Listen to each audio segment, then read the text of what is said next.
Kumusta ka? Napansin kita naglalakad ka. Okay. Wow. Guys, may nakita ko naglalakad, guys. Dito sa Marliga Highway. Subukan natin interviewin. Wala na akong pasahero. Nandito naglalakad sa lugar na ito, guys. Tara, sabayin niyo mga kaganapan. Nagpapahinga dito sa may waiting shed. Dito siya, guys, oh. Pasapin ko lang.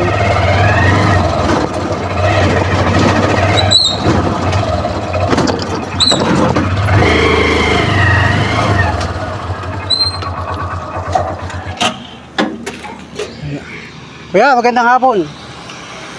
Magandang araw sa iyo, kuya. Oo. Kumusta ka? Napansin kita naglalakad ka. Okay. Pagka ko naga, Oo, bakit naglalakad? wala pa masahin. Ang bihira naman. Tapos nakasaklay pa kayo. Sa Maynila. Saan kayo galing? Maynila. Mundo. Sa Dalpan. Hindi. Delpan Tondo. Tapos ang punta ninyo ay Naga. Naga. Naglalakad lang kayo. Nakasaklay pa kayo. 24 Bakit? days na ako naglalakad. Ha? 24. Grabe naman si kuya. Pambihirang buhay itong ating ito. Ano pangalan mo, kuya? Renato, Hobson. Renato. Oo. Okson ang apelyido ninyo. Bakit kayo naglalakad? Anong... Pamasahe. Grabe Nakaipon naman. ako dapat eh, kaso pinakakain ko din. May wala. Grabe naman yan. Pamasahe lang. Ubus na eh. Ibig sabihin galing ng Delpan, naglakad talaga kayo. Oo. May sakay. Pinakaya ko pero malapit na, mga 1 kilometer lang. Sinakay kayo. Sino nagpasaka sa inyo? Yung Rosco, yung ano, Rosco ano, sasakyan. Pansya na kuya ha.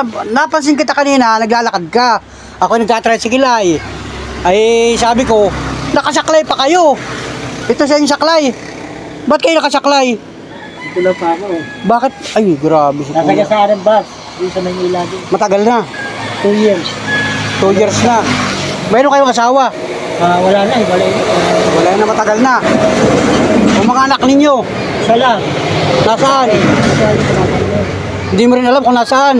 Paano yun? Wala na, hindi ka naman nagkikita. 2017, 60. Buhat ng 2016, hindi nyo nakikita. Pero ano na yun, 30 na mahigit. Babae. Babae. Anong pangalan niya? Janet. Janet Hoxon, Stose Hoxon. Stose Hoxon, Hoxon din. ang apelyido. Nung huling makita mo siya, nasaan siya nun? Sa Maynila kami nagkita, sa Maynila, sa Baseco. Basico compound. Grabe. Tumira din ako eh, naputulan ako, doon ako tumira sa habang nagpapagaling ako. Ibig sabihin na aksidente kayo. Oo, nasigasahan ako lang. Ano yan, 2023. 2023. Nasagasaan kayo ng bus. Mabuti kayo nakasurvive. Dapat namatay na lang ako kasi ganito, mahirap. Grabe naman. Ano naging hanap buhay ninyo doon sa... Yung nasa kasana ko, nakakalakal ako. Nangangalakal kayo. So nag-decide kayo ngayon na umuwi ng Naga. Hindi, ano lang, namamalimos ako dito. Ibig sabihin wala rin kayo pupuntahan sa Naga. Wala. Naku, pambihirang buhay. Nakasalsalim pa nga ako kung kakayanin ko eh. Kasi laon yun, pa rin, puntahan ko na. Nakapasal na rin kayo doon. Oo. Kumbaga lakad-lakad lang kayo. Lakad, yan. Layo yan, layo. Kumbaga yan ang naging buhay ninyo. Oo, Buhat nung simula nung ma-aksidente kayo noon. Gano'n. Grabe si kuya, ito naputol ang paa niya. Kaya pala may saklay-saklay kayo. Kasi nadaan ako kayo kanina dyan sa highway. Sabi ko ba, para may naglalakad. Ay nakasaklay pa naman. Tapos meron kayong bag na ganyan, ang bag ninyo. Grabe. Ano kaya, damit yan. Kung saan kayo natutulog pagkagabi? Dito gusto ko. Mga waiting shed. Kung ngayon, dito kayo matutulog ngayon. Pambihira. Layo na lalaki. Pambihira naman yan.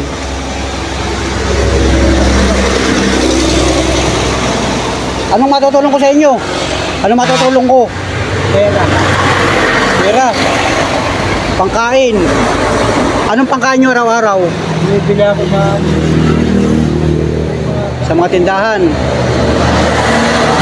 Tumama ka sa akin, papakain ko kayo doon sa kainan sa unahan. Sakay kayo sa tricycle ko, papakainin ko kayo ng ililibre ko kayo. Para kahit paano makakain kayo ng hapunan. Pero Ha? Bibigyan din kayo ng pera. Sumama ka saan, kuya? Ako'y nagbibideo. Pero ka cellphone. wala dati. Ha? Dati meron ha. Dati may cellphone ka. O, ninakaw eh. Pero familiar ka sa mga nagbibideo. Ano yan, ano. Yung tawag yan? Yung mga nagbibideo. Oo. May nagbibideo na sa'yo dyan sa... Binigyan ako 150 dati. Yung sa, ano, Lucena. Saan yun? Sa Lucena. Sa Lucena. Binideo ka rin. Oo. Tapos Baka nga kasi- Tapos binigyan ako 150. Baka nga kasi may makakilala sa iyo. Baka hinahanap ka ng anak mo. Maliban sa mga anak mo, may kapatid ka pa. Ayun, panganay namin. Ayun, mareglo sa akin. Mareglo sa bus. Binigyan ako 100,000. 100,000 lang. Tapos, ang natira sa akin, 77,000. Sa pulis. Saka sa... Tulong ng kapatid mo. Oh, nasaan yung kapatid mo ngayon? Sa Manila, nasa Manila. Alam niya, naglalakad ka. Kasi, Naku. iwalay na din ako doon. Ibig sabihin, may... may pamilya yun eh. humiwalay ka na rin sa kanya. May Oo. mahirap yun. Mabuti sa Isa lang kapatid mo, isa lang. Oo, hindi. Babae. Tapos 3 lalaki. Nasaan sila? Nasa Manila, Buboy, Jerry, mga pangalan, Ryan. Nasa Manila silang lahat. Ako, Ray. Ikaw na lang ang nagsusulo sa buhay. May mga pamilya lang nila. Ilan taong ka? 55. Fix na ako sa ano, September. September, 56 ka na. 55, 56, ano? Bata pa. Magkaedad lang tayo. Grabe, ano, yan ang naging buhay mo. Ay di pagkagabi sa mga... Mahirap. Hindi mo naman kaya magpakamatay. Hindi mo naman. Oo, Sumasali sa iyo. kawawa naman, ano, grabe, ano. Di ibig sabihin sa Maynila, yan ang naging trabaho mo, namamalimos ka na lang. Sa bangkita din ako. Sa bangkita na rin. Ay, bago ako pumunta dito, kinulong ako sa ng DSWD. Ano sabi? High blood ako dun ba? Hinuhuli kami doon, kaya lumayo ko eh. Ah, oo, bawal na sa Maynila, ano. Yung mga pagala-gala, bawal na. Ikaw ko lang stay. Diba? Wala kang bahay doon sa Baseco. Nagpahal lang ako. Wala na. Mga barong-barong, ganon. O di, iniwanan mo na ngayon. 100,000 ko, di ba? Binigyan ako sa Oo. 7,000. Nag-down ako ng 12,000. Ang problema nga, Araw-araw. ang problema nga, wala kang kasama, yan o. Nanay ko. Nanay mo. Oo, kaso ngayon nasa kapatid ko. Ah, naglipat na sa kapatid mo yung nanay mo. Yes, binigay ko na yung nanay ko sa kapatid ko kasi gugutom na sa akin eh. Oo, magugutom, ano. Kaya ako anak buhay. Hindi, namalimos ako din sa Maynila. Mataas na 20. Grabe. Tara, sumama ka sa akin, papakainin kita. Tapos doon ka na magpahinga sa... Papakainin kita ng kanin para kahit pa ni... Binigyan ako ng kanin eh. Oo. Tapos, Kakain ko lang. Ah. Doon yung ali doon. binigyan ka ng kanin. Ano may ulam? Para, hanggang doon sa bayan man lang. Para makisakay man lang kita. Para sakay ka sa akin. Doon sa... Lapit na yan. Para...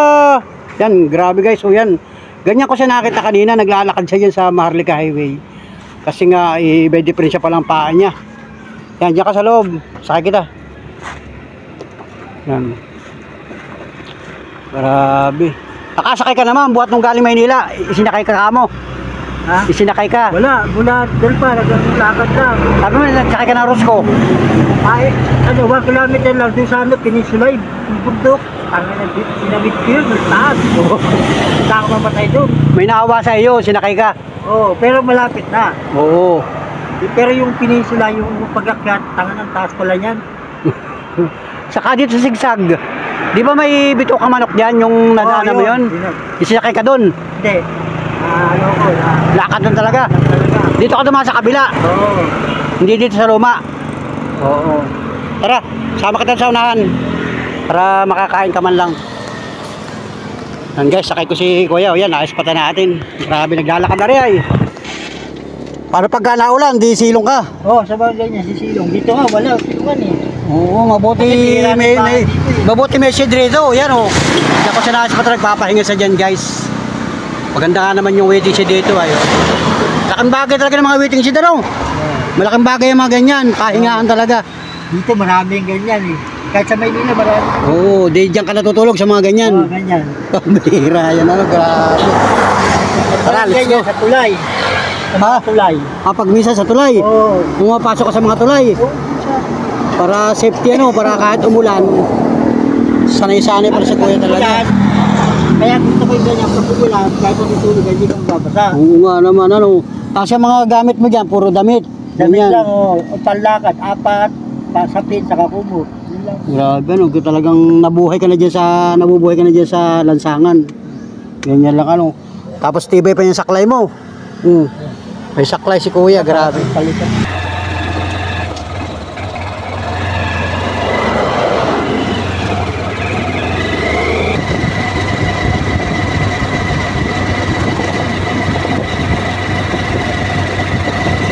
Guys, sakay natin si kuya.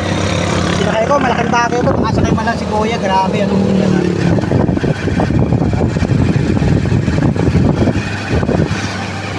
Sinakay natin hanggang bayan ng Lopez para naman hindi na siya maglakad.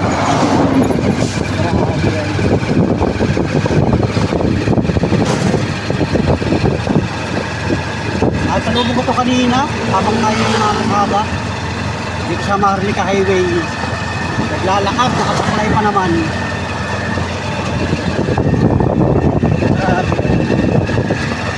Yung pasahero ko, liyasin ko muna. Pagbalik ko, sabi ko hahanapin dito.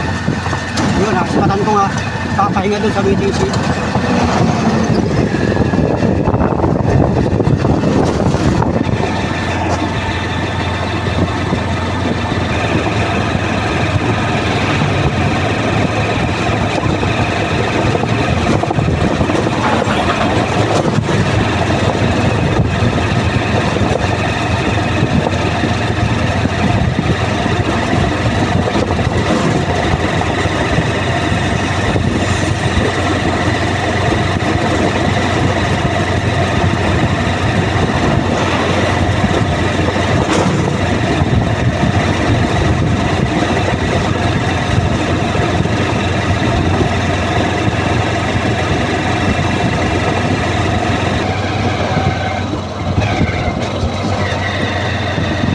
May kainan dito kuya, kakain ka? Ha? Diyan may kainan dyan May kainan dyan. Kakain ko lang. Busog ka na? Hindi ka nakakain. Pera na lang. Pera na lang. So, doon na sa bayan. Atin kita sa bayan ha. Atin kita hanggang doon sa bayan. Bukas ang umaga na lang. Para pambukas sa maga mo. Kakain. Kasi nakakain ka na. Kasi hindi ako makain ng umaga, wala akong pera eh. Pagka maga, wala kang pera. So talagang umaasa ka lang sa mga nagbibigay. Oo. Pagka may nagbibigay sa iyo. Binigyan ako dun sa mga gumakan, dun sa unahan. Ibig sabihin lagi ka nang dumadaan dito? Ngayon lang ako na. Ngayon ka lang ako. Doon sa norte, ilang beses na. Laging sa norte ang punta mo. Ito na lang, hindi ko napunta. Siguro mas maraming pera ang tao doon. Sa norte. Hindi ka nakakaipon. Pagkain ko, pagbalik ko, kakain ko din, Pangkain-kain mo lang doon. Hindi katulad dito. Anong trabaho mo dati kuya nung kalakasan mo pa nung hindi ka pa ganyan? Anong trabaho mo dati? Marami. Ito, Construction na nun. Kala ko may direktang pupuntahan ka sa Naga. Wala kang direktang pupuntahan doon. Sorsogon ako Sorsogon. Pag sabihin, stay ka ng Naga tapos diretso kang Sorsogon. Pagdating sa Sorsogon, wala na. babalik ka na ulit. Wala nang dulot yan eh. Baka makarating ka ng Bisaya. Kung makaipon sana ako, nangungupahan ako pagbalik ko sa bahay. Wala kang probinsya. Leyte. Sa Leyte ka? Oo, doon. Pero nanay ko, tatay ko, taga Leyte. Nanay mo, taga Leyte. Saan sa Leyte? Sa Leyte, Dulag. Dulag? Barrio Alegre. Barrio Alegre? Oo. Bayan ng? Bayan ng Dulag. Dulag.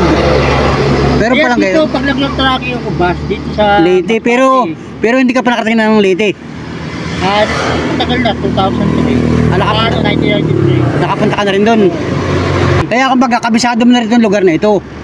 Kasi 93 yun eh. Matagal na. Matagal na. O kumbaga nakakabiyahe-biyahe ka nung una. Yung dito kami dumaan, papuntang Leyte. Kasi sa Bate, tatawid dagat lang. Oo. Tama na eh. Yung bus, ano, di ba yung bus? Oo, tapos ay Panmanico Bridge. Nung malakas ka pa noon. Oo. Nung may trabaho ka pa. 1993, matagal na. Matagal na. Kaya ngayon, kumbaga, kabisado mo na rin yung lugar dito. Hindi ba, hindi ko matagal na eh. Siyempre, makakalimutan. Ibig sabihin yung paglalakad mong yan baka hanggang Bisaya makarating ka.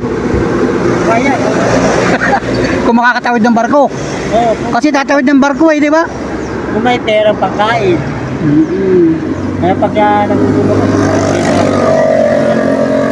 wala ko na yung mukha ko, hindi ako nanghihingi sa barangay eh. Hindi ka nangihingi sa barangay. Pero kung tagang gutom na ako, no choice na ako. Nagsasabi ka naman. Alam ba, ito yung mga tindahan ganyan, kainan kasi yan eh. O yan. Ayaw mo kumain. Kung pwede kayo, pero sa umaga, hindi ka pwede hihingi dyan. Oo. Hindi ako sanay eh. Kasi bago ko magputulan, nagtrabaho ko, hindi naman ako nanghihingi. Hindi naman ganyan eh, no? Kumbaga, pahirap pala. Kumbaga, yan na yung buhay mo ngayon, kaya wala ka na magagawa, ano? Kaya nga eh. Pero Mahirap talaga. Hindi ako masanay sa panghingi. Mahirap. Mahirap talaga. Ayoko yung kumbaga makasurvive lang sa araw-araw. Kasi yan na yung kalagayan mo, yan o. Hindi ka natatanggap yung trabaho, di ba? Ano?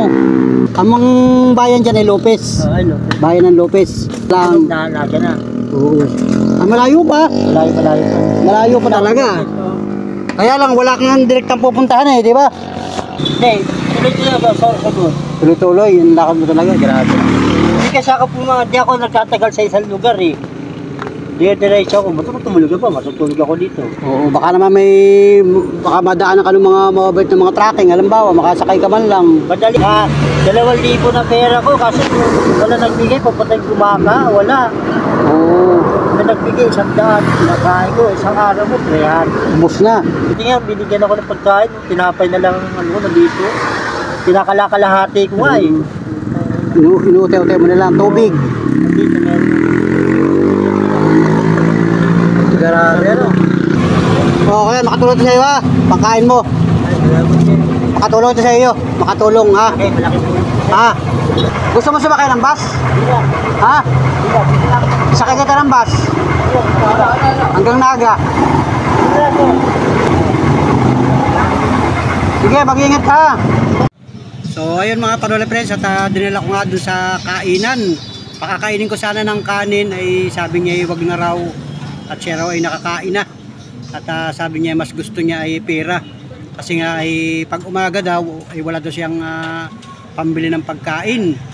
So ang nangyari mga idol ay inihatid ko hanggang doon sa bayan ng Lopez. At sabi ko nga sa kanya ay sumakay sa bus. Kung gusto niya sumakay sa bus ay sabi niya ayaw niya. At yun daw talagang kanyang buhay, maglakad ng maglakad. So ang direksyon niya ay papunta daw siya ng Naga hanggang siya makarating ng Sorsogon, at kung kakayanin daw hanggang Bisaya mga idol, mga Panole. So ayun nga mga Panole friends, at inabutan ko na lang ng kaunting pagtulong, kaunting financial para magamit niya sa kanyang araw-araw na gastusin. Kasi meron daw na pagkakataon na siya nahihiya ding manghingi kasi hindi raw naman siya sanay na manghingi sa mga tao, dahil nung una daw ay talagang maayos pa yung kanyang buhay. So salamat mga Panole friends, thank you for watching sa lahat ng mga minamahal natin viewers, at sana'y makatulong kay kuya yung pera na ibinigay natin. Sabi ko sa kanya sumakay ng bus, ayaw niya guys. So ito nga mga Panole friends, at yun po yung ating naispatan habang tayo ay namamasada dito sa Maharlika Highway, National Road. Naglalakad yung isang lalaki, may saklay pa naman mga idol. At sinubukan nga nating interviewin at nag-response naman siya sa atin mga idol. Kaya naman isinakay ko sa tricycle at inihatid ko sa bayan ng Lopez. So yun, pasensya na po kayo sa ating vlog mga Panole friends, at yun po yung ating naiabot na pagtulong sa isa nating kababayan na patuloy na naglalakad sa Maharlika Highway. Salamat po mga Panole friends, magandang hapon, thank you for watching, bye bye, God bless.